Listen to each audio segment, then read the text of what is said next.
Yeah, that's funny. How eloquent was the adaptation and reviewed by put her there.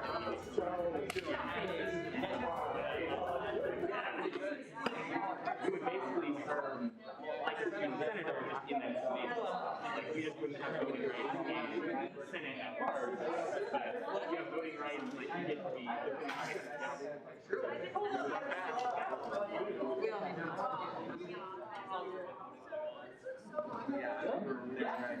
lots of them have at-large members approach does.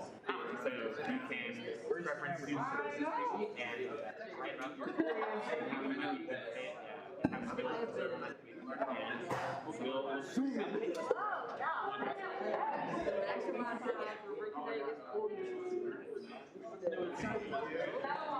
I did yesterday. It was just I had a strawberry soda like an hour and a half ago. It was so good.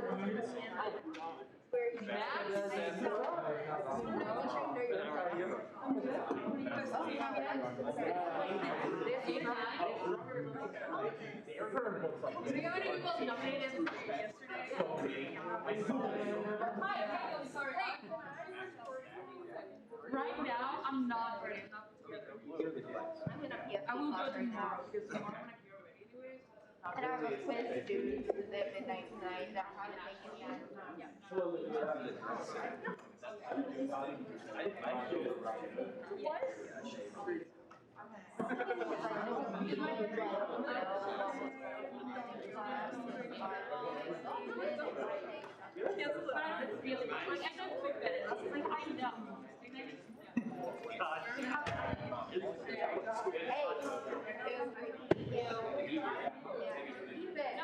I love it. We just did last week, Kelly.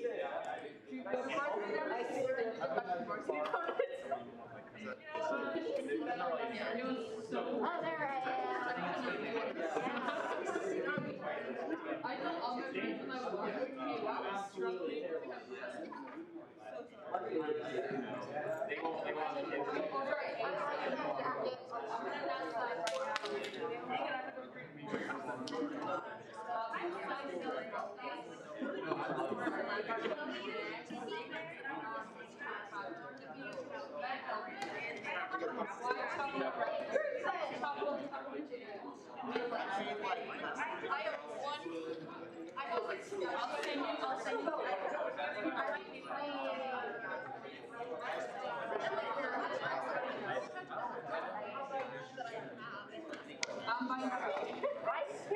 Right now. I know, right?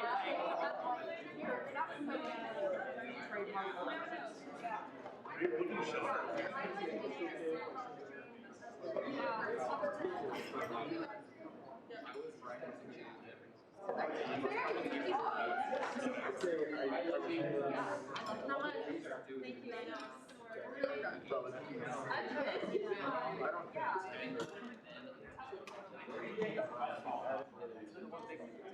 Next week. I like it. It looks pretty challenging.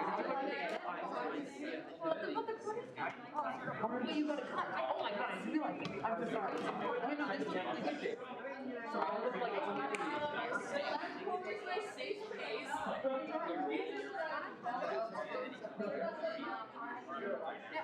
No, it's really good.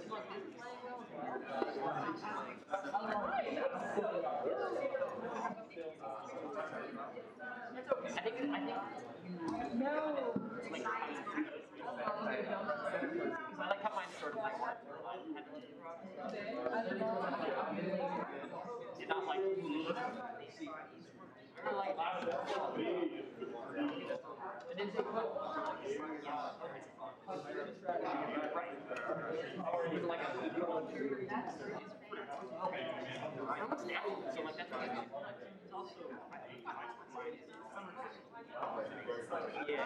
I do it better. That's all. So like what's your face coffee? Okay, so what are we doing?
That's just like,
Hey everyone, if you could go ahead and head to your seats, we'll be starting here in just a couple minutes.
I now call this meeting of the Kansas State University Student Governing Association Student Senate to order. Please rise for the Pledge of Allegiance. I pledge allegiance to the flag of the United States of America and to the republic for which it stands, one nation under God, indivisible, with liberty and justice for all. I want to begin our Student Senate meeting taking place on Thursday, September 9th, 2021 with a land acknowledgement. We recognize that Kansas State University, as the first land-grant institution, stands on the ancestral grounds of the Kaw people. Our state of Kansas is home to 4 federally recognized Native nations, the Iowa, Kickapoo, Prairie Band Potawatomi, and Sac and Fox. We must remember that the land serving as the foundation for this institution was, and still is, stolen land acquired by white settlers. We pledge our commitment to creating decolonized spaces at the university while advocating for the support and future success of Indigenous faculty, staff, and students at K-State. And with that, we will move into our first roll call with Speaker Pro Tem Saya. Alrighty, good evening, everyone. Bain. Bannister. Here. Barron. Here. Bellamy. Here. Binkley. Here. Blood. Here. Booz. Here. Carr. Here. Compton. Here. Croslow. Here. Cunningham. Doc. Here. Dunlap. Here. Elliott. Encero. Here. Esslinger. Here. Frederick. Fuss. Here. Gann. Here. Glasscock. Here. Holland. Here. Hotzel. Here. Jambunathan. Here. Kidd. Here. Koch. Here. Kramer. Here. Lane. Lister. Long. Here. Lynn. Here. Marquez. May. Mayor. Here. McPhee. Here. Monteith. Nelson. Pineda Gomez. Porter. Here. Prester. Richenberg. Here. Riffle. Here. Rodriguez. Here. Rook. Here. Thalman. Here. Scharnhorst. Here. Shear. Splekel. Here. Stout. Here. Taha. Here. Thomas. Here. Volgamore. Here. Wallace. Here. Warren. Here. Willis Jackson. Here. And Willis Reese. We had 43 present. Awesome. With that, we'll move into our first open period for the night. Are there any speakers for first open period?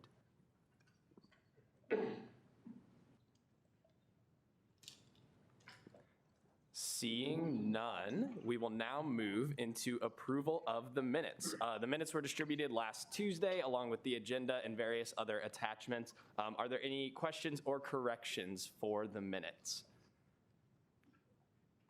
Seeing none, I will now seek a motion to approve the minutes. Senator Porter. I move to approve the minutes. It has been moved and seconded to approve the minutes. Are there any objections to approving those minutes? Seeing none, the minutes will stand approved. We'll move into our announcements for the week. So first, our at-large committee applications are live. If you're interested in serving on any of our university's committees, please consider applying. These will close September 16th at 11:59. I've seen lots of applications come in today, so thank you very much. Please continue to fill those out. Please reach out to myself or President Dowd if you have any questions. Additionally, our forms for travel allocations and on-campus allocations are available. So if you know a student organization that's interested in travel or on-campus funds, please direct them to Chair Jambunathan or Chair Long for that. Additionally, we have some applications open for our judicial branch of SGA.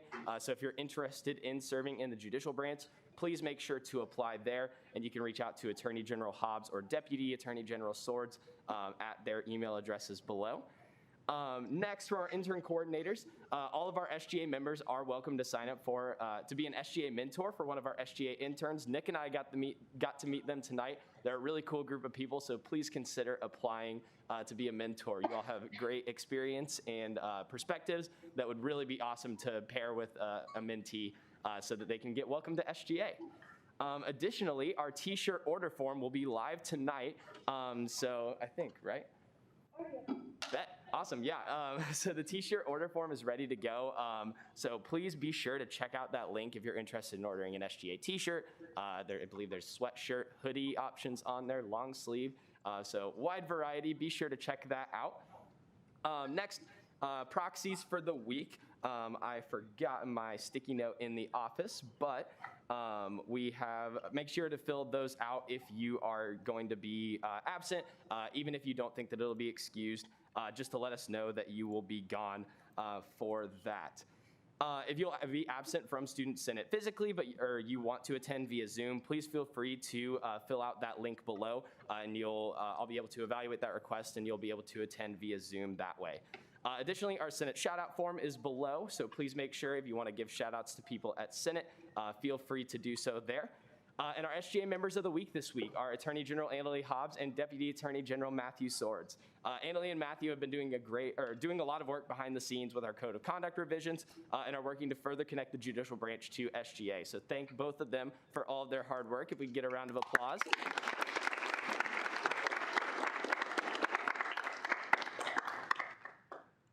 All right, and our proxies for this week, I haven't pulled up. We have Kahlo for Marquez, DeMott for Scharnhorst, or Scharnhorst for DeMott, Marquez for Kahlo, Mayer for Prester, and Bannister for Nelson.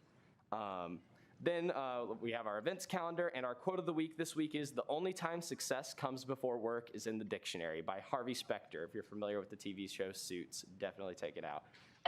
Thank you, Evan. All right. With that, we will now move into approval of appointments for the night. Is there a motion to consider Resolution 18? Senator or Caucus Leader Lynn. I move to consider Resolution 18. Second. It has been moved and seconded to consider Resolution 18. With that, will the author please come forward?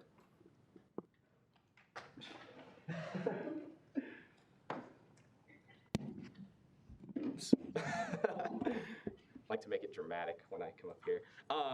Resolution 21-22-18, approval of the 2021-2022 Elections Commissioner by Michael Dowd, Annalee Hobbs, and Blake Phillips.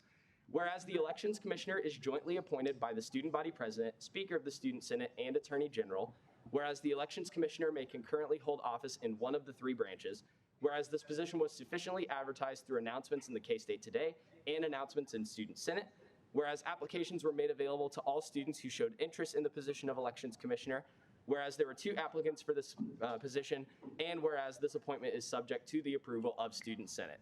Be it resolved that Section 1, Reed Cruson be approved to serve as Elections Commissioner for the 21-22 term. Are there any questions?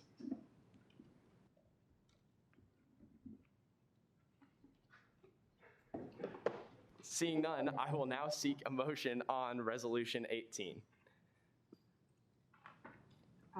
Senator Rodriguez. I move to approve Resolution 18 unanimously. Second. It has been moved and seconded to approve Resolution 18 unanimously. Are there any objections? Seeing none, Resolution 18 is passed. Reed, if you want to come down front, we can get you sworn in and introduced.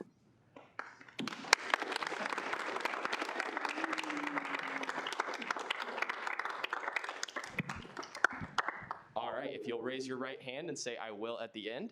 I do solemnly swear that I will faithfully execute the office of Elections Commissioner and will, to the best of my ability, preserve, protect, and defend the Constitution of the Kansas State University Student Governing Association. I will. Awesome. Name, major, hometown, favorite smell. Reed Cruson, Overland Park, Kansas. I'm majoring in political science, which is fitting. And then favorite smell is fresh cookies. Very nice. Thank you very much, Reed.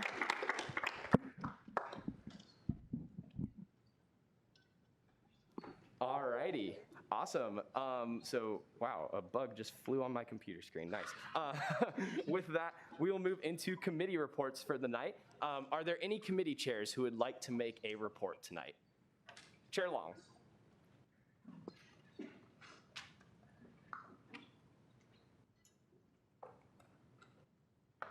Very quick, pretty much what Blake already said, but the forums are open, so if you are part of any organizations or clubs that would like travel funding, or Dirk, I'll include you in this, or on-campus funding, go ahead and fill that stuff out now.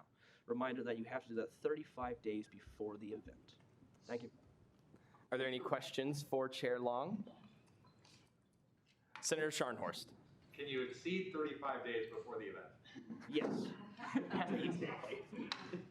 You have a 15-minute grace period. That must be exactly 35 days. Any further questions for Chair Long? Seeing none, thank you very much. Are there any further committee chairs who'd like to give a report? Chair Richenberg.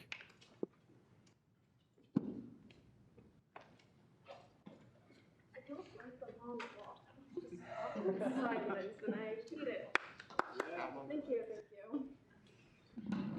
Okay, so super quick. This doesn't apply to everybody, but I did get new committee members, and I did send out an email, like I would say a day or two ago. So if you did not get that email and you are new to my committee, please let me know because you should have gotten one. But that's it. Great. Are there any committee chairs, are there any questions for Chair Richenberg? Seeing none, thank you very much. Are there any other committee chairs tonight who would like to give a report? All right, seeing none, we'll move to directors' reports. Are there any directors tonight who would like to give a report?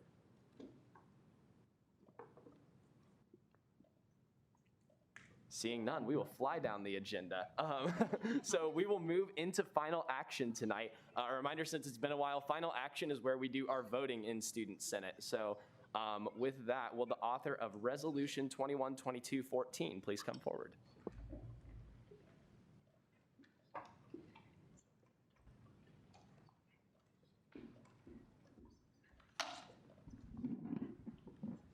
Alrighty, thanks, Blake.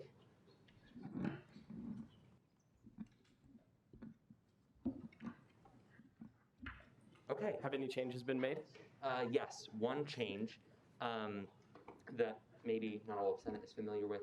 The section that referred to trademarking and university logos and such was taken out of this resolution. That's not to say it's an issue that can't be taken care of another day, but Sarah and I and a lot of people that we consulted decided that took away from the focus of the actual legislation, and therefore it didn't really make sense with what we were trying to achieve. All right, you have first rights to debate. Thank you so much. 1 year ago, Sarah Haggard started her work investigating Title IX policy at this university. 8 months ago, the university's response to her work detailed how the arrangement with Greek organizations on campus made it particularly difficult to achieve some of her aims. 5 months ago, I introduced this legislation, 212214, to carve out an exception for Title IX regulations and cases to our self-governance policy to Greek organizations and all ISOs in general. And 3 days ago, we launched a forum that was to gather data from the entire student body, how they felt about the current policy in place by the university, and how they would feel about our proposed changes. Now, I stand confident in the solution that we've built. Simply, I believe it's supported by students and better for those students. So let's get into the form specifically. This has really built the foundation of what we believe to be correct in passing the legislation today. The form was designed super simply on Google Forms. The idea was first that it would ask students how they felt about the current way we organized Title IX policy. And based on their answer, it could direct them a few different ways. Now, also, it collected whether they were a member of a fraternity, sorority, or a member of neither. That way we could extrapolate the data based on categories. If they answered that they were satisfied with the current way we organized policy, or that they did not have an opinion on the current policy, then it closed the form. But if they answered that they were dissatisfied with the policy, it proposed our specific change and gave the same options, whether or not they agreed with the changes we proposed, whether or not they disagreed with the changes we proposed, and whether or not they had no opinion. Now, let's take a look at that first question. We had 423 total respondents on this survey, thanks to the efforts of many people in this room today. 75% of members in sororities are dissatisfied with the current policy's organization.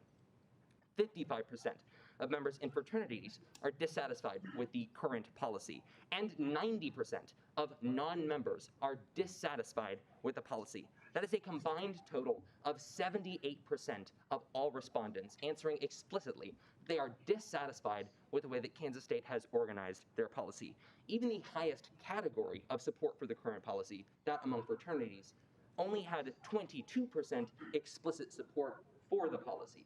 This shows as conclusively as we can establish that the student body at large really believes in the proposal we've put together.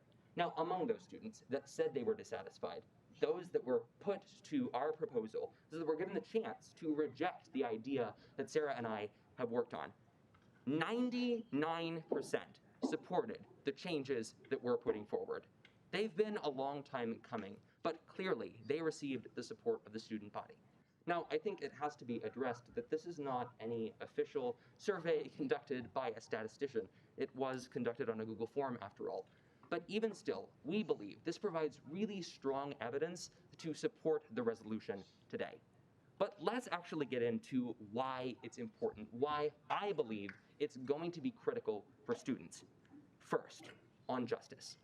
I personally think that it is a grotesque joke that in many cases, the jurors of Title IX cases that happen within Greek chapters have to judge their peers. Not only is it not fair for the victims of sexual harassment and assault, but it's not fair to students who should never have to judge their peers on their own. This must be a university-mandated decision. It must fall into university hands. Second, action. I believe that this legislation is necessary to encourage the university to take greater steps on prevention of sexual harassment in the first place. Sarah already established in her last piece of legislation that how we show up in the context of preventing sexual harassment and assault is abysmal. Kansas State University generally contributes $1.17 per student, whereas the average institution would donate $3.79.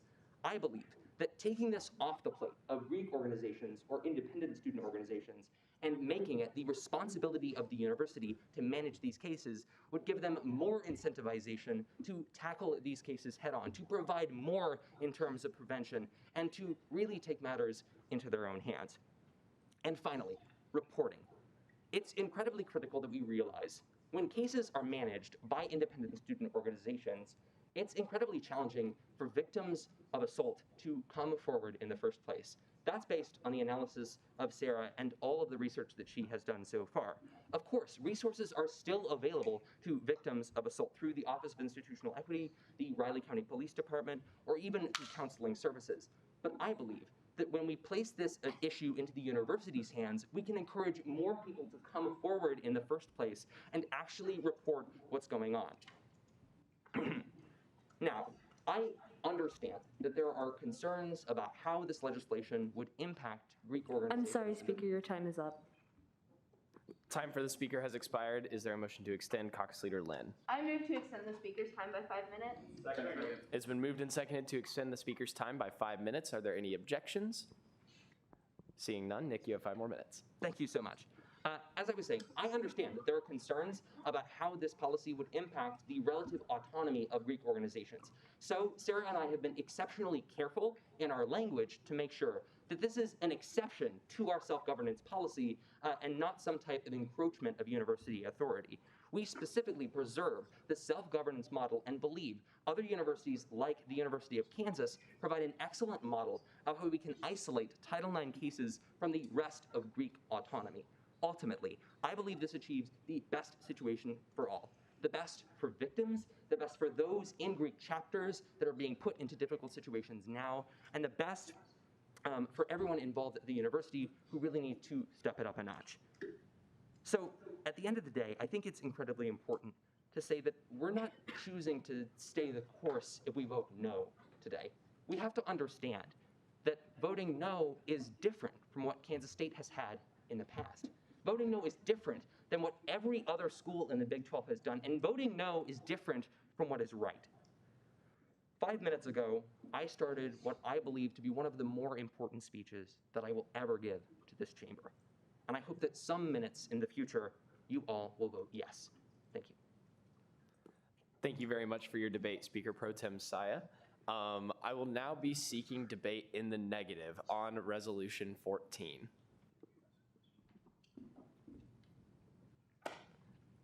Is there any additional debate in the positive on Resolution 14? Is there any further debate at all on Resolution 14? Seeing none, with this being a resolution, we will move into a hand vote. Normally, we would do a voice vote for this in person, but because we are hybridized, voice vote doesn't really work over Zoom. So we're going to be doing a hand vote today. People on Zoom, if you want to raise your virtual hand, we will go ahead and do that. So all of those in favor, please raise your hand. Proxies, you can raise 2 hands if you're a proxy. Thank you. All those opposed, please raise your hand. And any abstentions, please raise your hand. All right, seeing none, the motion passes with a hand vote. So Resolution 14 will stand approved. All right.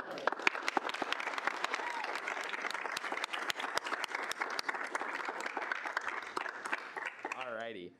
With that, that exhausts our final action agenda. We will now move into introduction of legislation. And so first up tonight, we have Bill 212205.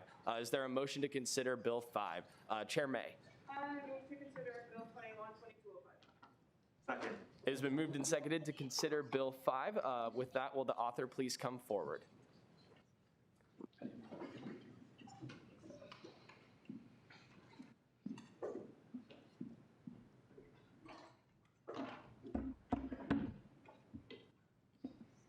Hello, everyone. Blake, I think you have a motion.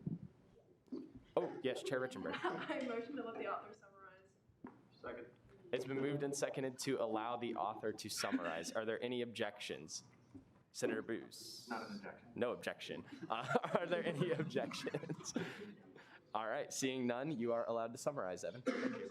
So Bill 212205, amendments to the KSU SGA bylaws regarding legislation, authors, and sponsors. Essentially what it does is goes through the bylaws and changes every instance of the references to sponsors to clearly delineate the difference between an author and a sponsor. An author being someone that actually contributed to like the substantive text of a piece of legislation, and a sponsor being someone that just wants to put their support behind it.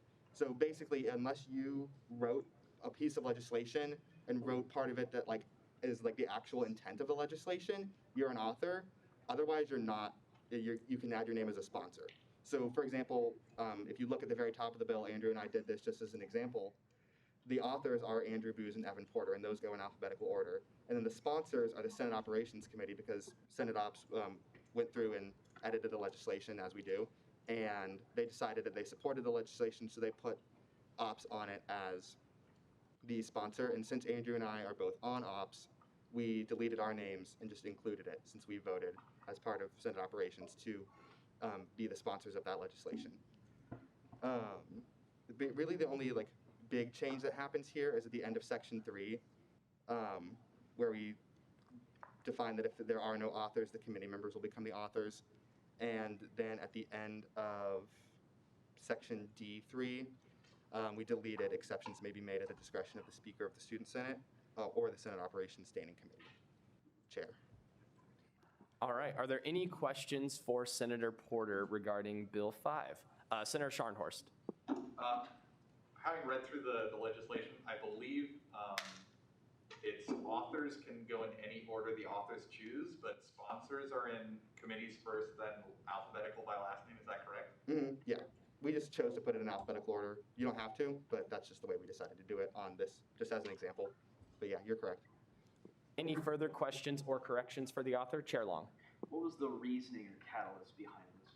Okay, so my initial thought was last year when I started as a senator, sometimes it was a little bit confusing to know who had originally written a piece of legislation, because after it gets introduced on the floor and someone's like, oh, I'd like to add my name as a sponsor, and then 50 other people decide they want to add their names as a sponsor, it can get a little bit confusing about who actually wrote the legislation. So partly for like a historical record keeping thing, to know like moving forward into the future, if we look back at a resolution that was written and passed 6 years ago, we can know exactly who the authors were, and partly to have like a point of contact for people in and out of Senate. If they have any questions about a piece of legislation, they can look at the very top of it and know, instead of looking at a list of like 15 names, they can look at that list of 2 names and know exactly who they can reach out to get in touch with, to like discuss the legislation, ask any questions, that sort of thing.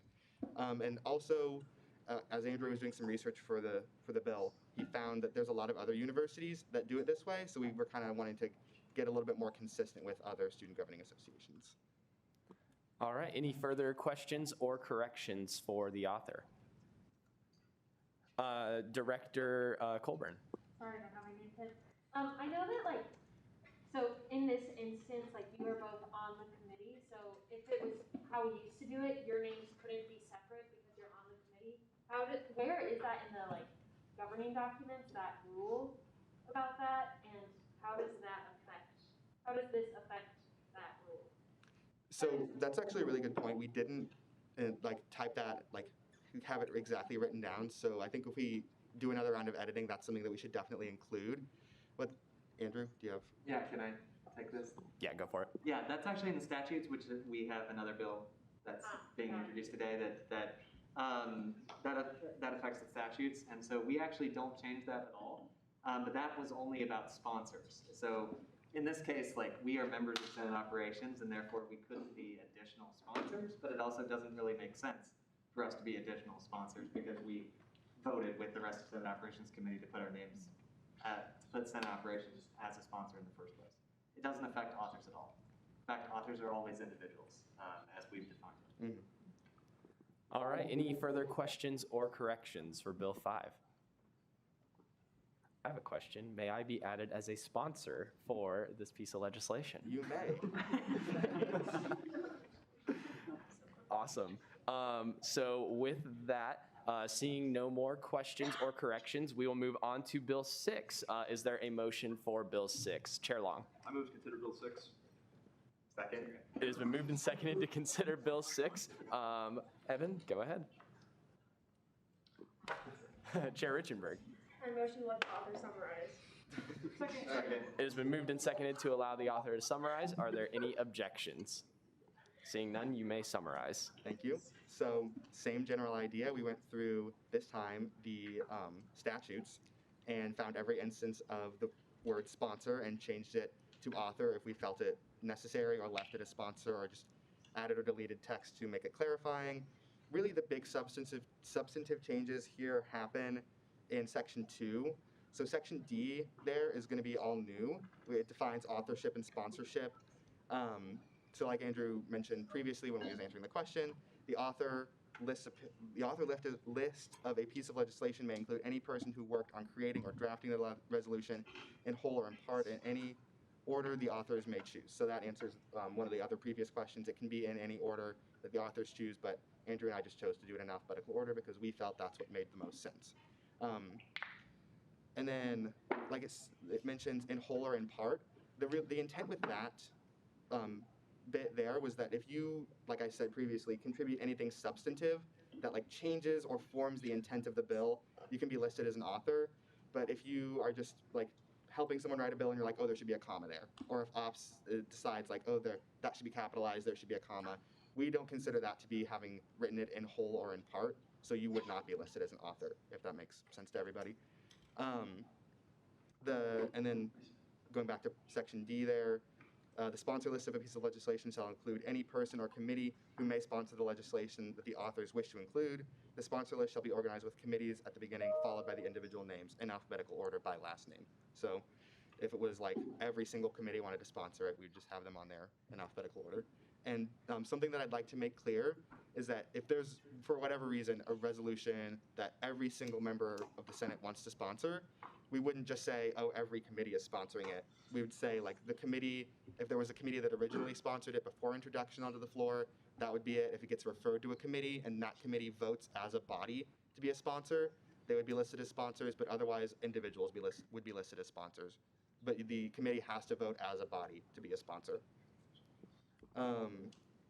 Moving on from there, Section D3. Section D3 is mostly stuff that already existed, but D4, a student senator may not be an additional sponsor of legislation that has been sponsored by a committee on which they're a member. We pointed that out prior, but I think it bears mentioning again.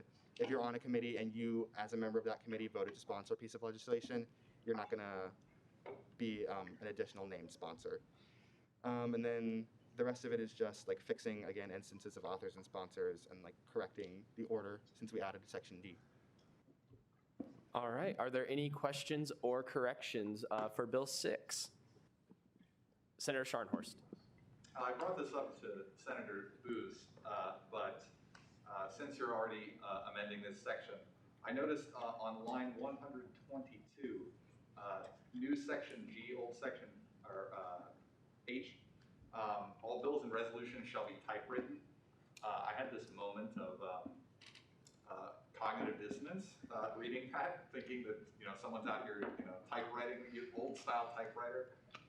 So I suggested some solutions to Andrew, but I encourage the committee that this is referred to consider changing that law. So it's funny that you should mention that. We had a conversation about that in Senate Ops, and we Googled the definition of typewritten, and it is like basically along the lines of like using a typewriter or a computer. And that was an existing piece of text in the statutes, so we didn't feel that it was necessary to edit that since it has never been an issue up to this point.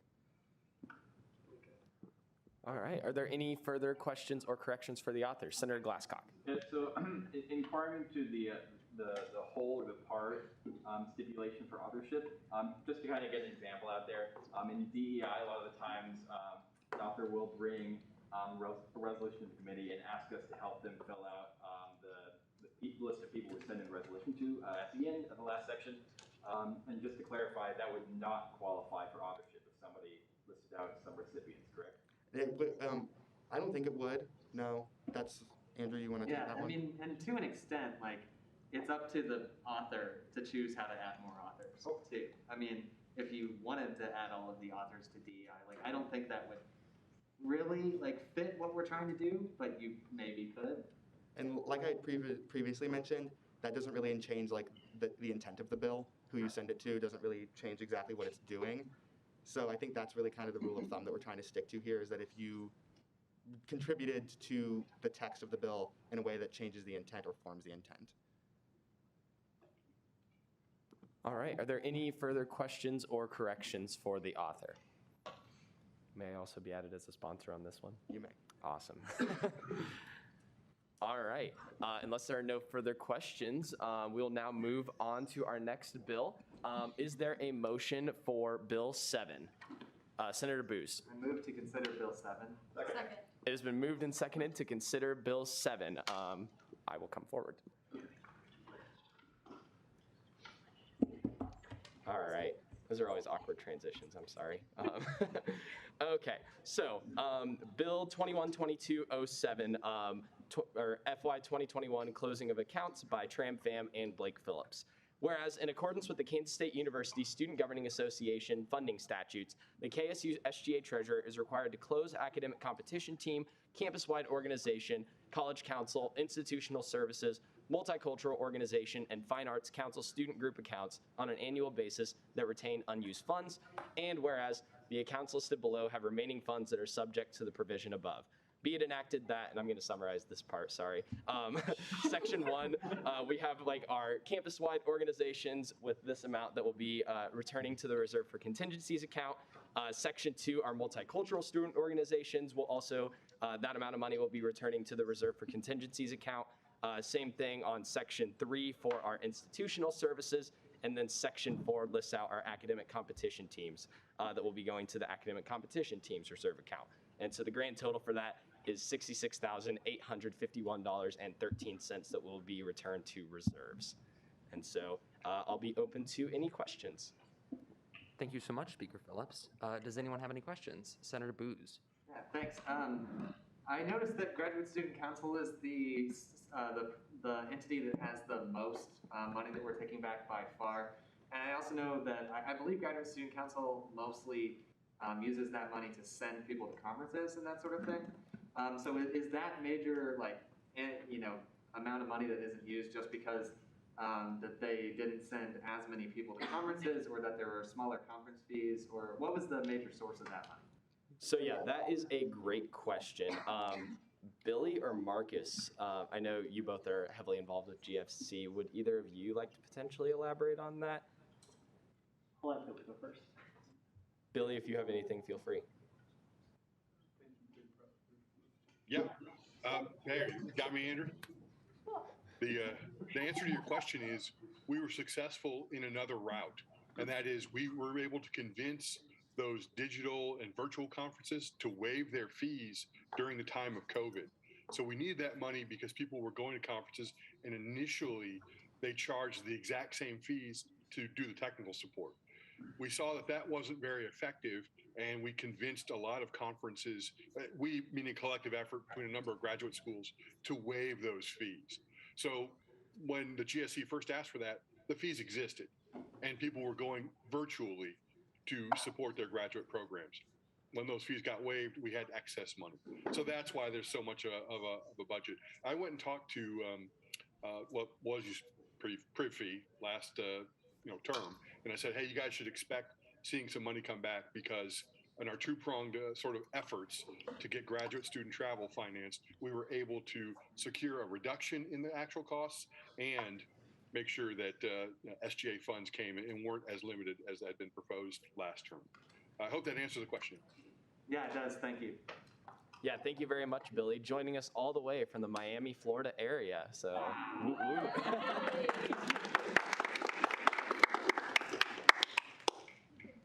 right. Are there any other questions?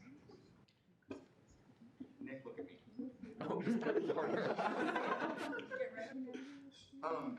What precisely are the reserve accounts, and why? Like, what are contingencies? I guess. Yes. So the reserve for contingencies reserve account is kind of like our big reserve account. It covers our travel and on-campus allocations, organizations, the institutional services, multicultural student organizations. So it's kind of like our, what do you call that? Like our everything reserve in a way. And that's just where this money comes from. And actually some of it is actually allocated from there, from the student services fee. And what was the second part of the question? That's the answer. Oh, nice. Alrighty, are there any further questions? Yeah, Okay, seeing none. This is just a... Oh, Senator Blood. Time has actually expired for questioning, so. Senator Long. I move to extend the speaker's time. Is that right? Time for questions. Time for question by 5 minutes. Is there a second? Second. Perfect. The speaker's time has been. Oh wait, are there any objections? Thank you. The speaker's time has been extended by 5 minutes.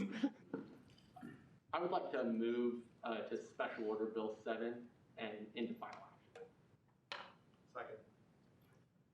That requires a Alrighty. I think you're gonna need to sit back down for this one. Alrighty. So, it has been moved and seconded to special order Bill 7 into final action. In order, this is a debatable motion, so we'll have debate on that here in a second. Basically, what that means is that we actually, instead of like having this be considered and then voted on in our next meeting, we actually would then vote on this tonight. And so we would then, or at this time, we'll have debate, and then it will need a 2/3 majority in order to pass. And then if it does pass, we will move directly into debate on whether or not to pass it, and do the same thing that we did for Resolution 14. Just this one will be a roll call vote instead of a hand vote, since it's a bill. That's our first fancy parlaw thing of the year. Are there any questions about that at all? Please feel free to ask. Senator Booz. How much, what majority do we need to special order? Yes, 2/3 majority in order to special order. And then this just requires a majority in order to pass. Chair May. Yeah, I just have a question. Is there any way to overrule the 2/3? Like, not necessarily tonight, but like in the future, if we really wanted to special order something, is there any way to like overrule that? To like... Overrule like the 2/3 majority necessary. I mean, we could pass a statutes amendment. But Yeah. Basically, it's like, if it gets 2/3, it's special ordered. If it doesn't, it's just 2 weeks. So, yeah. Any other questions about this process before we get into debate? All right, seeing none, Senator Blood, as the maker of the motion, you have first rights to debate.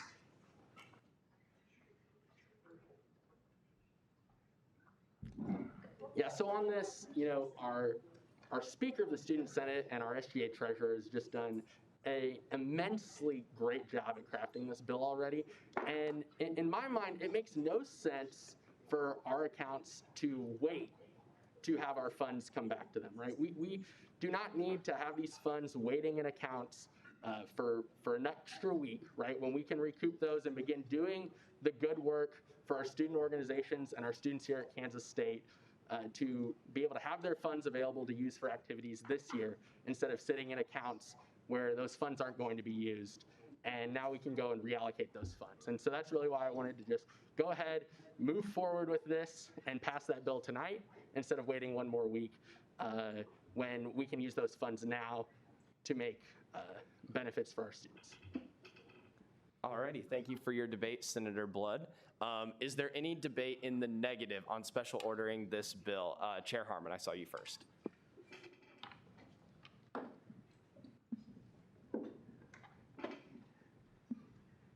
Evening, everybody. I appreciate the parliamentary endeavory intent behind this motion. However, in general, I am always against setting precedents of using the power that we have to special order things, especially when they're not needed. Mr. Speaker, question of privilege.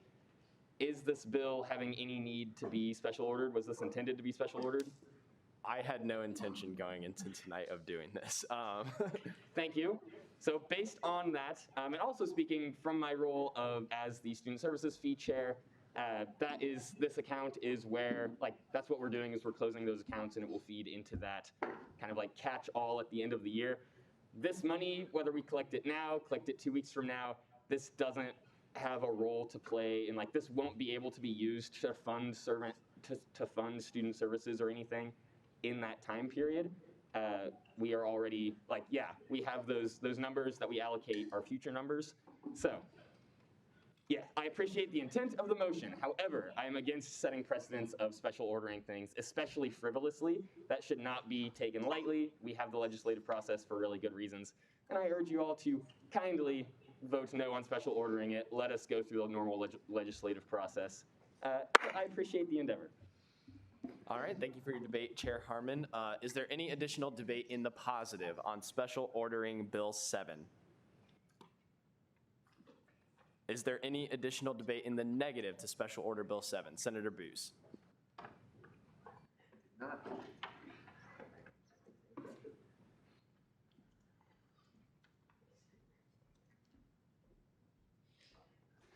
Yeah, if you have known me for a while or been in SGA for a while, you've already heard this story. But in either my first or second SGA meeting as an SGA intern, I was witness to a debate over special ordering a resolution. And it was a resolution that was going to be, hopefully, if special ordered, hand-delivered to Senator Moran, who was going to be in the area for some sort of festivity. I don't really remember exactly what it was. But if we didn't special order, we would lose the chance to hand deliver it, and we therefore it wouldn't have the same impact. Yet the Student Senate at that time chose not to special order that resolution. And you know why? It's because that they felt that special ordering something was an extreme measure that should only be used in extreme circumstances. And I agree with that sentiment. As someone who spent over almost 2 years supervising the legislative process of SGA as the Senate Operations Chair, even though I'm no longer the Operations Chair, I value the way that we do things. I think it's very well organized, and I don't think we really need to special order this bill. I mean, I appreciate the PAR law, but there's no reason to do this. If we get the money back in 1 week, it's not any better than if we get it back today, or when 1 week later than when we would get it back. So overall, special ordering is an extreme measure. That's why it takes a two-thirds vote. And second, even if we use this extreme measure to get this done faster, it really doesn't help the people we serve. Thank you. Alrighty. Is there any debate in the positive for special ordering Bill 7? Is there any additional debate in the negative to Special Order Bill 7? And is there any further debate at all on Special Ordering Bill 7? Seeing none, at this time, we will move into a roll call vote to Special Order Bill 7. So a vote yes means that you do want to vote on this tonight. A vote no means that you want it to remain in the 2-week process. And then there's always abstentions, and you can pass up to 1 time for your vote. Yeah, and to clarify that, a pass means that I won't ask for your vote right away, but at the end I will come back to you, so you do have to vote. Anyway. Really quick before we start voting. So if you are a proxy, the way that you vote when speaking yes, no in Senate, when the person that you are proxying for comes up, you will say yes by proxy, no by proxy, whatever it is by proxy in order to do that. So thank you very much. Alrighty, so now we'll run through the roll call list as normal. First, Bain. Yes. Bannister. Abstain. Barron. No. Bellamy. Nay. Binkley. No. Blood. Yes. Booz. No. Kahlo. Carr. No. Compton. Abstain. Croslow. No. Cunningham. DeMott. Abstain by proxy. Doc. No. Dunlap. No. Elliott. Encero. No. Esslinger. No. Frederick. Fuss. No. Gann. No. Glasscock. Nope. Holland. No. Hutzel. Jambunathan. No. Kidd. No. Koch. No. Kramer. No. Lane. Lister. No. Long. Nope. Lynn. No. Marquez. May. No. Mayer. No. McPhee. No. Monteith. Nelson. No by proxy. Pineda Gomez. Porter. By proxy. Porter. No. Prester. Yes, by proxy. Rischenberg. No. Riffle. No. Rodriguez. No. Rook. No. Salmon. No. Scharnhorst. Nay. Shear. Splekel. No. Stout. No. Taha. No. Thomas. No. Volgamore. No. Wallace. No. Warren. No. Willis. Jackson. No. And Willis Reese. Okay, on a vote of 3 to 41 to 3, that motion fails. All right, so the motion does fail. Bill 7 will be considered in final action next week as opposed to this week. And so with that, there's the agenda.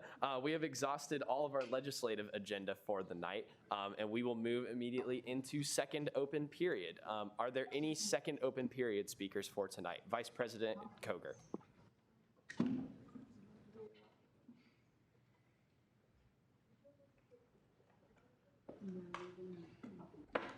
Yeah, guys, I'm just going to turbo through this. I apologize for not giving my report during the director's report. I don't know why I slipped up on that, but a few quick things from the executive branch. First off, today there was a student town hall. If you missed it, you can still see the recording. They're going to allow you to play that back. I'm not sure where, but it exists. I think it'll probably be in the K-State today. One piece of news that came from that, not particularly good news. The student vaccination rate, which was initially estimated to be in the 80% range, actually is in about 64%. So you, your peers not vaccinated, I strongly encourage you to go through the necessary channels so we can continue operating safely on our campus. Couple announcements for hiring type stuff. Kevin Santos Flores is the new DMSA director. He's coming from Oregon State. He'll be at K-State towards the end of September. Kathleen Hatch, she is the Morris Family Vice President for Student Wellbeing Director. She's coming from Ohio State, and she'll be here again end of September, like I think September 20th. Other than that, esports, you guys might have been hearing some rumors, but they're beginning a process of potentially making them an athletics team. I think that's really cool, something to keep your eyes peeled on. Also, in the realm of athletics, there's a couple things. Student tickets are down about 1,000 from where they were in 2019. That's a trend that the last 10 years, 2019 was the lowest number of student tickets sold since the days of Ron Prince, for those of you that know K-State football.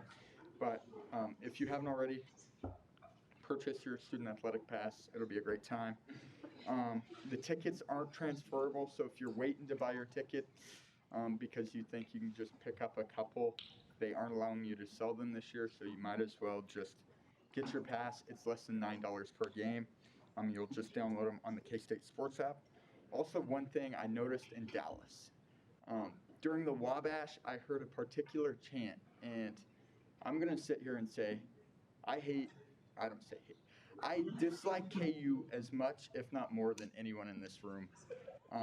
Let's not chant that obscenity towards KU during the Wabash. There's a million ways you can express your dislike for them, other than doing that during a song that is near and dear to a lot of K-Staters and could get taken away if we don't stop chanting that. Any questions? Yeah, one thing really quick that I'll add about the tickets. There is no barcode. So even if you think you can screenshot it, send it to your friends, that's not how it works. It's all like NFC. So you like hold your phone up to it like an Apple Watch payment type of thing. So it will not work. If you want to go to the games as a student, you have to buy your student pass. Or I guess you can buy a way more expensive ticket if you want to go. But please keep that in mind when you do. Chair Long. How did we figure out or find out that we were off by 20% on the vaccination rate? Yeah, so if I recall correctly from the student town hall, the early estimation numbers were from and made up a lot of the seniors that graduated last year, if I interpreted that correctly. So them coming in and then the new students coming in versus the remaining kind of baffles me as well, if I'm being honest, but here we are. We chose to base current vaccination rates off people that had graduated. Yes. Yep. All right, Senator Booz, you have the next question. Yeah, I mean, I guess I'll go to football tickets, but did they mention anything about like why the amount of tickets sold had decreased? Because like some of the group chats I might have mentioned that maybe it's because they're not transferable. Yeah, I mean, that has to be a thought in the back of their mind. Also, you have declining enrollment. I mean, our enrollment's the lowest it's been in a decade. You have just general disinterest in sports. There's a million things that you can do. There's a million ways to watch the games. There's 100 options for tailgating, going to the Ville, flying a kite in your yard. You have a lot of options for what you can do. They haven't elaborated a whole lot on that, but I'd consider those being. Yeah. I personally think that finding options for the fans that want to go to one or two games is something that needs to be evaluated, certainly. Yeah, one other thing I'll throw in there, Cameron and I were both at the meeting where we got this info. This is also just a nationwide trend. Like K-State is not alone where we're seeing a significant drop in student tickets. So not only internal factors there. One last thing, a lot of, like, say you have a friend at KU. We are one of the only athletic departments in the nation that doesn't receive student funding. So KU subsidizes their athletic department, and therefore their student ticket prices are going to be cheaper, or Wichita State, or such and such university in such and such town. So our student tickets relative, you see the price $220 for a combo of football and basketball, and you're like, wow, that kind of sucks. but you think about it, it's not coming, we're not subsidizing it through our student fees, so it's just a more direct application of what you're paying. Caucus Leader Kidd. Going back to vaccinations for a second, is the only way that the university is tracking vaccination, like actual percentages, is that just through like uploading your vaccination card to Looking, or are they tracking it through other means? So they are doing it from other means. Do you know the network that they're using? Yeah, I don't remember the exact name, but like the state of Kansas has, it's like some sort of database, whatever the name is, where like, you know, the state of Kansas knows if you're vaccinated or not. And so as like a government entity, being the state, like we have access to that as well to track that, I believe. So it's not only vaccination cards. Yeah. And one other, about vaccination, like compared to the community, we're still about 20% above the vaccination rate for Riley County. So it's not all bad, but we can still continue to do better, keep each other safe. Chair May. Do you know the statistics of vaccination rates in other big colleges? Like how we compare? Let's say KU. I wish I did. Unfortunately, I don't. Yeah, great question. Something that we'll have to take a look at. I did try and find that once. The questioning time has expired. Time for questions has expired. Is there a motion to extend? Senator Scharnhorst? I move to extend time for questions by 5 minutes. It's been moved and seconded to extend time for questions by 5 minutes. Are there any objections? Seeing none, we'll have 5 more minutes. Senator Volgamore. Yeah, is the university or has anybody like given a goal or a target as far as vaccination numbers of what they want us to be at when they might reel back some of the mask mandates and stuff like that? Yeah, so for the mask mandates, they've focused less on vaccination rates as the risk given by the CDC website. So right now they're looking at Riley and Saline County, and when we aren't, or when neither of the counties are considered high or substantial risk for COVID-19 spread, that is what they're basing it off of. I don't believe that there's like we hit 75%, 80%, and they'll lift. Granted. Is that, do you know if that's determined by like case numbers or what? Is it risk because there's 20,000 college students here now, or why are we a high risk area? You know it. Kelly, can I defer? I know that it's like, I believe numbers per 100,000. I think cases per 100,000. Yeah, the CDC has a formula in which they use to calculate how many cases are happening in a week based on the per capita in that state. And so K-State will follow whatever the CDC guideline is based on that status. So even if the university itself doesn't have that higher substantial rate, but the surrounding community does, we'll still follow it because the CDC is going to say Riley County in Kansas is at this rate. They're not going to track it by campus. Go ahead. So, but Riley County doesn't follow the CDC recommendations or whatever, it's just the universities? Correct. Thank you. All right. Any further questions? Senator Rook. Why is Saline County in that decision, but not any of the other surrounding counties? That's a good question.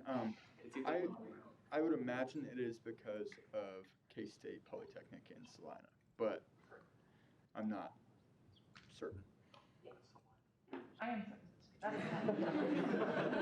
1 point for Cameron, for those keeping track. All right. Any further questions for our speaker? Senator Willis. During the town hall, did they mention what the faculty and staff vaccination rate is by chance? I want to say they said 65. They're like 1 or 2% above us now, which we can't be having that. Intern Coordinator Grills. I know you guys talked to faculty staff recently about the low vaccination rate for faculty. Can you update us on what that conversation looked like?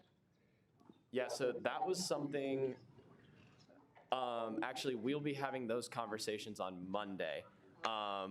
And I was planning to, from a student perspective at Faculty Senate on Tuesday, really encourage faculty to get up to student vaccination rates. Unfortunately, I'm going to have to rethink my how I'm going to go about doing that. Yeah, so we'll be talking a lot with Faculty Senate on Monday and Tuesday regarding those topics. They did just recently launch their incentive campaign. I think there's like union gift cards and maybe an iPad or. Yes, that was announced on Tuesday in the K-State Today. Director Colburn. I'm not up to date on what like Lefine's like status is for like scheduling appointments for vaccinations. Do you have to schedule an appointment? Can you have a walk-in? Are they only happening on certain days? Do you all know? Like if somebody's like, I'm unvaccinated, I want to get vaccinated, like how can they get vaccinated the easiest? Yeah. So I wish I knew. Again, I got mine in March. Yeah, I know that you can book an appointment for it. I just went and booked an appointment on Lafine and saw that there was a vaccination one. As far as walk-ins go, I'm not sure, but I know that there's still Moderna and Johnson & Johnson, I believe, vaccines at Lafine to be hopefully distributed. Senator Wallace. I was going to say Walgreens, 5 minutes, their appointment's 20 minutes from now, so it's about as quick as you can get to a walk-in. Chair May. Yeah, so I believe that Lafine is not offering walk-in just because like I've had to do research on like how to take you off to my house. I believe you have to make an appointment, but it's like super easy. Also there are like certain like Target, Walmart, like different places are doing like they'll pay you or like give you like a card or like something to like their store to get vaccinated. So you're getting paid to get a shot if you like want to go that route. Awesome. Chair Long. To tack on to that, the website does say appointments are required. Gotcha. Appointments are required. Thank you for that, Jacob. Let's see. Did I miss Creighton? Did you have a question by chance? Cool. Are there any further questions for Vice President Koger tonight? Senator Scharnhorst. Less of a question, more of a comment. So the GR committee, one of our goals for this semester, this year, is to increase the vaccination rate. I encourage everybody who wants to help brainstorm ways we can do that for students to reach out to GR. Can I just quickly add? Go for it. Yeah, so we're basically, well now since the student rates are down, we'll probably focus also on students, but our main priority is the community. As you talked to, as you heard from Cameron, what happens on campus relies on what the community looks like. So basically, like I said, please email me or feel free to show up. We meet Mondays, 5:30, Union 205. So please come if you have any ideas or just want to be part of the conversation. Yes, thank you. Good call out. And I apologize that we didn't get that info out sooner. We just found out that new vaccination rate at like 4:30 today. So very recently. Any further questions for Vice President Koger tonight? Seeing none, thank you very much for your open period speech. Have a great weekend, Wildcats.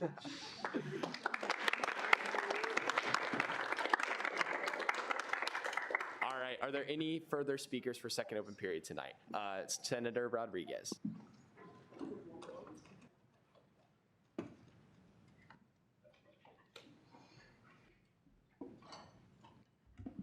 Hi guys, my sorority is having a philanthropy and I'm just telling you about it because it's bond cakes.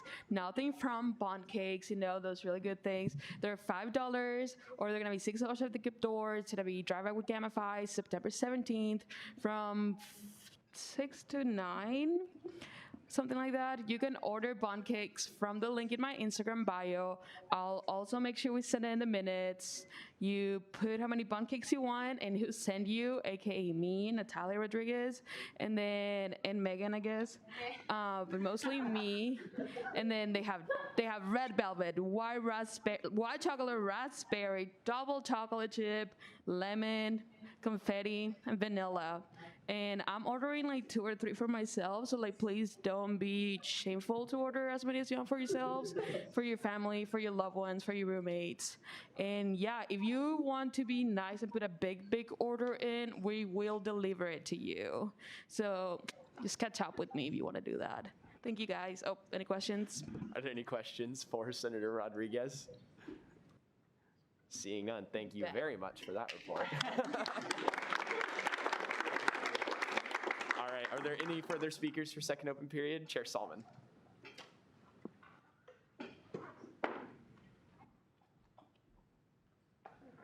Hello, everyone. If some of you don't know, I'm the chair of the Diversity, Equity, Inclusion Committee, and this upcoming Monday, we are going to be working on creating an attendance policy that's like an official one that we put into legislation that kind of follows what Blake set out before the first Senate meeting, but is like official. We are trying to incorporate other aspects to ensure the hybridized option is still available due to like equity issues, like accessibility and things like that. So if you are interested in like commenting on that, I will hopefully have some rough draft being brought to that committee meeting, and then from there, the committee itself will kind of talk through what issues they see with it, what needs to be changed, or if it's good, we could eventually submit it to Senate and then talk about it here. I just want to let you know, because that attendance policy will stand for the future, and we want to make sure that future senators understand why we allowed for the hybridized format to still exist rather than getting rid of it, because situations can obviously arise where COVID or other pandemics can occur. So, yeah. And where are those meetings held at? Oh, they are held in the Union, they're in the MSC, right? Yeah, so MSC on the last Monday of each month, but the upcoming one is going to be in the CSI conference room, which is like in CSI itself. It's pretty hard to miss, and that's from 7:30, to 9 at the latest, but that's when we have the room. Are there any questions for Chair Solomon? Senator Boost. Yeah, I'm sure ops members will also be interested in like. Yeah, making definitely, sure yeah. That works. So yeah, we should come to that meeting, I guess, or like, would you have any interest in coming to ours as well, or? Yeah, definitely. You guys on like Tuesday, right? I think? We're on Tuesday at 5:45 now, actually. Okay, cool. Yeah, so I can definitely come to that as well, and you all know a lot about writing legislation. So yeah. Sorry, it's also been a bit since we had the last meeting because we didn't have Labor Day meetings, so my brain was remembering times and places. So yeah, but definitely. Cool. Okay. All right. Any further questions for Chair Solomon? Seeing none, thank you very much, RJ. Are there any further speakers tonight for second open period? Chair Harmon.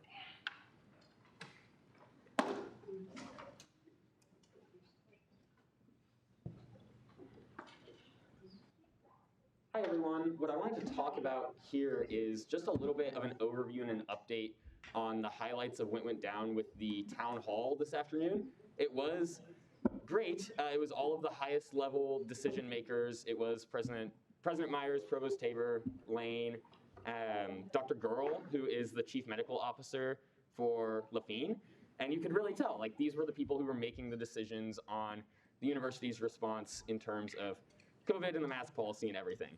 And so the main things, if you want to find like the transcript or the reporting of that, I would recommend that you do so. My main points were, I had a good time. I had some free time on my hands and I was able to dig into the CDC website and everything beforehand.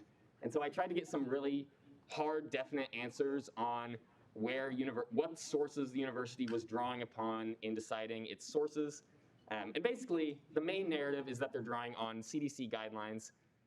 And basically, when we got into the nitty-gritty of the questions, university admin is still really ununified on their message in terms of how they are making these decisions. And in my mind, in order to be the most effective, then they need to be doing a lot better job of conveying that. The points specifically are that they're laying out these high and moderate transmission rates as the basis upon which they are making their decisions, especially concerning mask policy for vaccinated individuals. So when you look at that, also on the CDC website, there is another page specifically for guidelines for institutions of higher education, which has differing guidelines that specifically say vaccinated individuals should not have to be mandated to wear masks. And so there's some discrepancy there. When asked directly about that,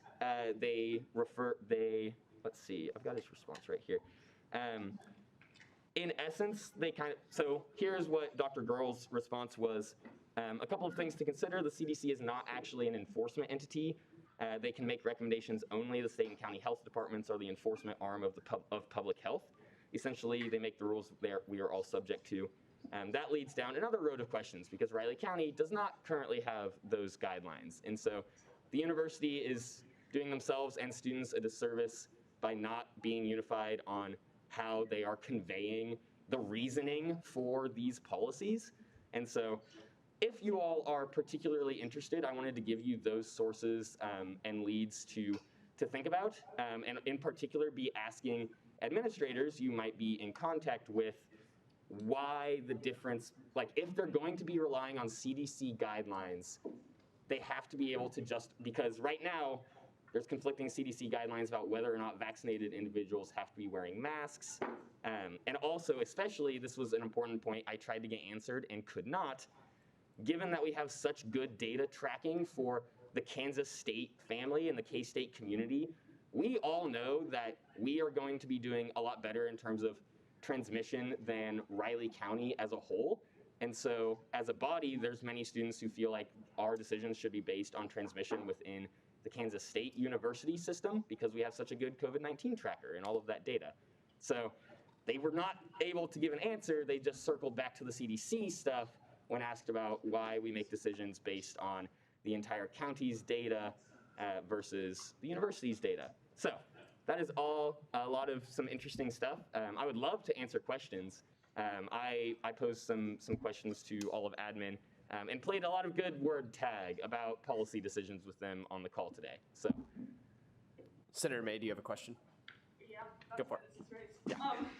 Can you please clarify who has the higher power, Riley County Health Department or Lafayette?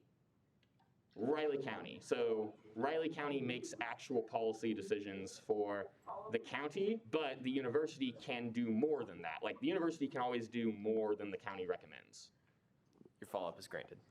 I have to contact both of those, and so I asked them like, what do you recommend for like unvaccinated, vaccinated individuals in terms of like quarantine, in terms of like what specific kind of tests to do, and I'm getting different information from Lafayette and from Riley County Health Department, and I have specific contacts for both of those, like for like our house, whatever. Can you explain why I'm getting different information? Yeah. Even though Riley County's like the higher. Riley County has imagine Riley County as the floor. You can't do anything less than Riley County says. Lafayette is also you have to do this and what Lafayette says. Lafayette and administration are making those decisions jointly. And so the university is definitely able to, if they make the values judgment, to be like, cool, Riley County doesn't have a mask mandate. We think Kansas State University should have a mask mandate. We can do that. And so my point with my questions is that right now, the university is not admitting that that is an administrative level decision. They are kind of passing the buck and saying that, oh, we are forced to make these decisions because of these other guidelines, when in fact, that's at minimum conflicting and at least not true, or at most not true. Any further questions for Chair Harmon? Seeing none, thank you very much, Chair Harmon. Are there any further speakers for second open period? Chair Long.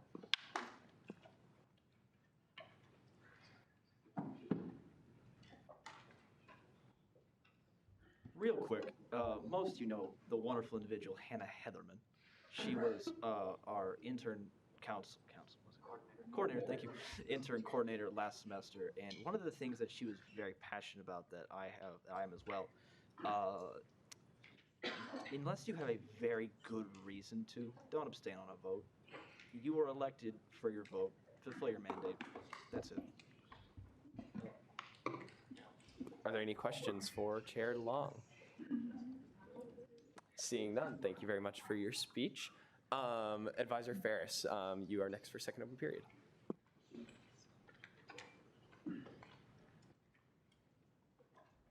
So I just want to say a huge thank you for all of your great questions and interests, particularly on the COVID vaccine and testing pieces, but also on the Title IX component. So I have two updates for you that are pertinent to both of those things. First, yesterday in a meeting with the Kansas Leadership Center, the Center for Student Involvement has agreed to be a university partner in the Kansas Beats the Virus campaign. So we will actually on Monday be announcing how you as individual student organizations can raise money by coming and participating in action planning for increasing testing and increasing vaccination rates. So please keep an eye out in your K-State Today on Monday. Organizations can raise up to $500 just by putting a plan in action and even making that plan happen, reaching goals. And we will also have some additional funding available that if you wanted to host an event, or maybe you bring Dr. Gorel in and talk to your organization about the truth behind COVID, whatever. Doesn't matter to me what it is. But Dr. Gorel wants to charge you $100 for doing that. You can apply for funding to come from us, where we will actually pay that fee for you. So we have a grant, a little less than $40,000, to give back into the hands of U.S. students to be part of the solution to solving this issue on campus. So that's part one. Yay, who doesn't love free money, right? Part two, thank you for the feedback and the great debate about the Title IX legislation. I chair the university's policy review work group for the student organization policy. We are currently in those discussions. Our first meeting for this year is tomorrow. And we will actually be hosting some listening circles for students to get feedback on the current policy that's in place, the total student organization policy. Those will happen the week of September 20th. There will be 3 session times for students and 2 session times for faculty and staff specifically. Those will also be announced in K-State Today next week for you all to pay attention to. I strongly encourage you to engage in those listening circles. You will not offend me or any of the committee members by any feedback or thoughts you have about the current policy or ideas for how you think the new policy or any adjustments to our current policy may look. So do keep an eye out on that. It's really important for us, for those of you who were not here in 2017, the policy changed very quickly, kind of overnight, and students were not included or centered at the front of that decision. We are taking the approach, the complete opposite of that. We are putting students at the very front of any of the decisions we make around the policy, and so we want to make sure that your voices are being heard and included in that process. So please do engage in those listening circles. Again, those will be the week of September 20th. I think those are the 2 things I have. Questions? Yeah, are there any questions for Advisor Ferris? Senator Porter. Can you sort of speak to what the catalyst was for the policy change in 2017? I was not here, so I can't speak to what may or may not have happened on campus at that time. I do know that there had been questions for a number of years around what is the relationship of an organization to the university. In the past, that relationship was based on events. So if Blake's organization was hosting an event and the university said, yeah, that looks like something we can put our name to, they would do it. If Blake was hosting an event and it was like, we're not interested, then they were kind of seen as outside and separate. That becomes problematic when the same organization is hosting different events and we can't pick and choose, because at the end of the day, the community is still seeing it as Blake's organization, right? And so part of the policy change, from my understanding, was let's clarify what that relationship is, organization by organization, and not focus it on event by event. So that's a portion of it. I'm sure there's a lot of other reasons that were involved in it, but that's the one at the heart of it as to why we made that adjustment. Yeah. All right, are there any further questions for Advisor Ferris?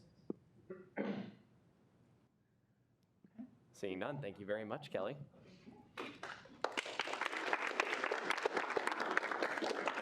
All right, are there any further speakers for second open period tonight? Caucus Leader Kidd.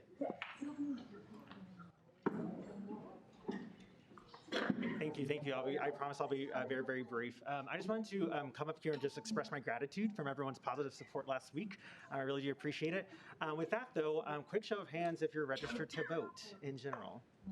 Okay, a lot of people's hands. Great. Also, that's what I expected. Now, raise your hand if you're registered to vote in the Manhattan area. Oh, not as many hands. Again, like what I expected. So, what I encourage you to do is to update your voter registration so that you can vote in Manhattan. Of course, selfishly speaking to the City Commission elections that will happen on November 2nd of this year. You can go to my website, kidforcommission.org, and there's a voting resource tab on there that will take you straight to where you can do that, where you can update your registration. I forgot the actual link URL itself, but I do know that it's on my website. So feel free to do that, and I would encourage your friends to do that as well. So that is all. Thank you. Thank you very much. Talk to the kids. Are there any questions? Ooh. Elections Commissioner Cruson. Not a question, a comment. It's chaosvotes.org. Chaosvotes.org, that's the link. Do everything there. Update your voter registration. Register to vote as a new individual. Whatever. Do it there. Thanks, Elections Commissioner. Chaosvotes.org. Already doing a great job out there. Are there any further speakers tonight for second open period? Oh, Parliamentarian O'Donoghue, my bad. You're fine. Thank you. Okay, so I have seen some confusion on the Google form, and also I've received some questions already. So I just want to go over it really quickly so it's not confusing. So you have the basic option, also design 2.1. I didn't make a big announcement about that, but. So you see your basic options, and then you have the multiple styles option. If you click that, then it takes you to a separate section where you're able to choose multiple different styles, like if you want a shirt and a hoodie or something like that, you're able to make those selections. So you don't need to fill out 2 separate forms, which has happened. It's okay that it happened, but just so everyone else knows. And yeah, also there was a question about tax on the shirts. The price that's shown is the price that you will be charged, so you don't need to worry about tax or anything like that. Awesome. Are there any questions for Parliamentarian O'Donoghue? Seeing none, thank you very much. Are there any further second open period speakers for tonight before we get to Senate shoutouts? Seeing none, Nick, take it away. Alrighty, it's Senate shoutouts time. First, shout out to Ethan Brown for his styling glasses. Shout out to everyone who attended Second Senate. Showing up to the first one is one thing, but we all know how hard commitment is. Blake, where is your purple pride? Blue is gross, all love. Marta, you are a queen. These next few are a bit of a tale. Evan is a girlfriend stealer. Drew, watch your girl. You are welcome, Evan. Shout out to the interns in the back for staying for Senate.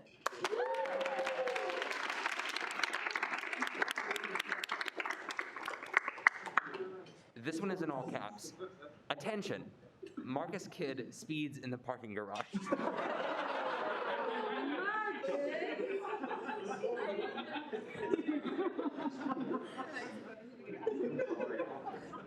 Props to the man, the myth, the legend, Blake Phillips, for blasting through our agenda today. To Blake for being a man on a mission. Shout out to Senator Sean Horst for being an honorary member of Senate Ops. Blake is a track star. Nick tried his best. Parentheses, derogatory. Shout out to Evan for his summarization. This one just says turkey noise. Do it. Reed is looking mighty fine in that gray suit. Quotes, Lord have mercy. Big props to Jacob's fresh cut. Brian Blood for follow through. Shout out to all of our awesome interns. An extra special shout out to the interns who stayed for the whole Senate meeting. To varsity athlete, RJ Solomon. This next one just says Fortnite pays my tuition. Shout out to the 64% of students who are vaccinated.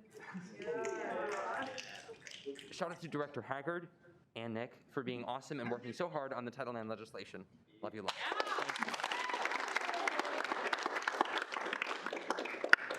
Cameron Kroger, I like your cut, G. Shout out to Reed for being amazing. Shout out to Marta, you make me so proud. Go GR. Props to Ari for making awesome apparel. Shout out to Natalia for plugging bundt cakes. Sounds delicious. That's all. Alrighty, loved having those.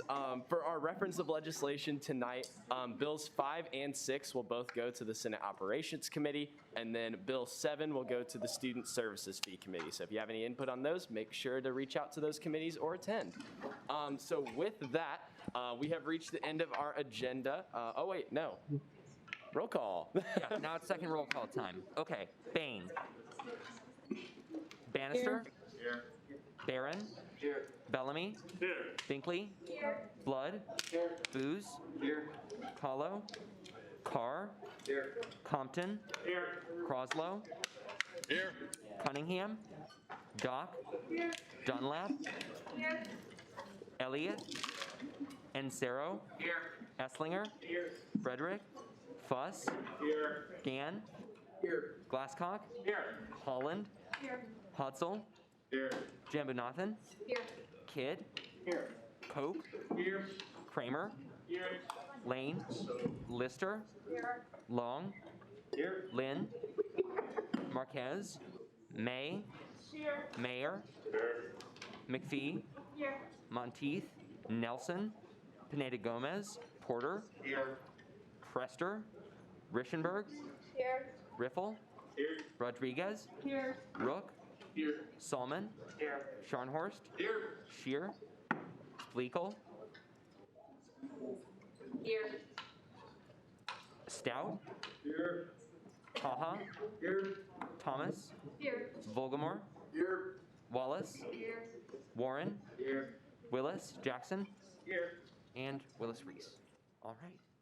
That's all. Alrighty, and with that, we have reached the end of our agenda now, and I will seek a motion to adjourn. Senator Porter. I move to adjourn the meeting until 9:16. 2021. 2021. Hey, there we go.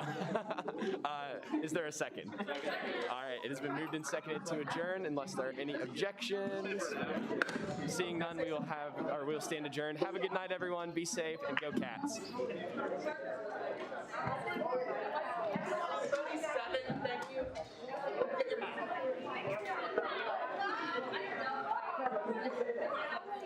Announcement really quick that I forgot to say during Student Senate. Nick and I will not be here next week, so you have that to look forward to. Ari will be chairing Student Senate, so go Cats.